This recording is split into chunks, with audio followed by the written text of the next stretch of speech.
Practice 38. Cheltenham Art Gallery and Museum. Good morning, ladies and gentlemen. Today I am very glad to be here to give you the main introduction of Cheltenham Art Gallery and Museum. To begin with, I will tell you the history about the arts and crafts movement, and later on I will tell you the collections in the museum. First of all, Cheltenham Art Gallery and Museum is one of the most important museums in Britain, which has a nationally important collection on the arts and crafts movement. Spanning the 1880s to about 1940, it was one of the most inspiring and influential art movements to develop in Britain and had an international impact. Then, you may ask, what is the arts and crafts movement?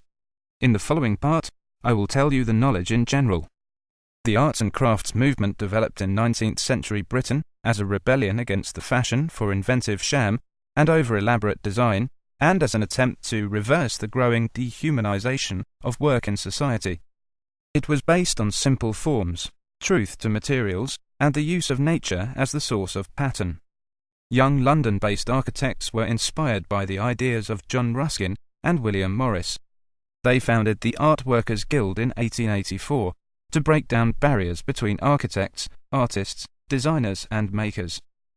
The term arts and crafts was first used at the suggestion of the bookbinder T.J. Cobden Sanderson for its offshoot, the Arts and Crafts Exhibition Society, set up in 1888.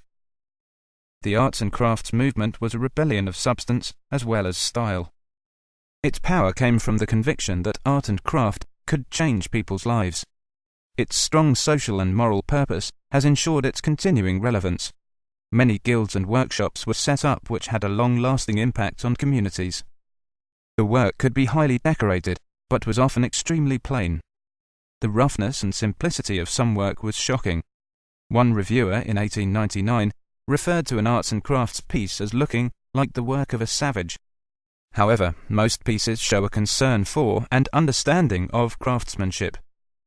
The bright colours, rich patterns and textures of many pieces are visually stunning.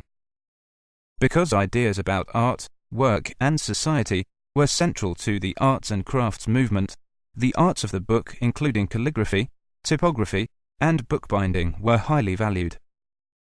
For the first time, women took a leading role in a major art movement as designers, makers and consumers.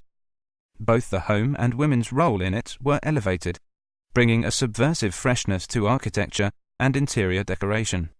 The arts and crafts movement encouraged the involvement of amateurs and students, as well as professionals through organizations such as the Home Arts and Industries Association. Music and drama played a significant part in the movement.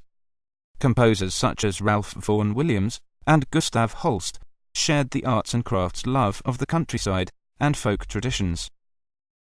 As part of the movement, Arnold Dolmetsch pioneered the revival of early English music, while Cecil Sharp and others collected traditional folk songs and dances.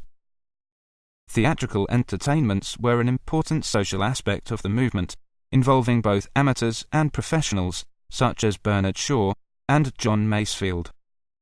The arts and crafts movement had a tremendous influence on the teaching of art, craft, and design through the 20th century, which still survives today.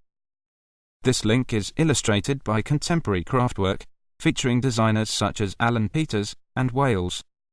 The Dance of the Seven Drawers, an interactive by Gloucestershire design maker Rodney Force, provides an entertaining introduction to some of the crafts featured in the gallery.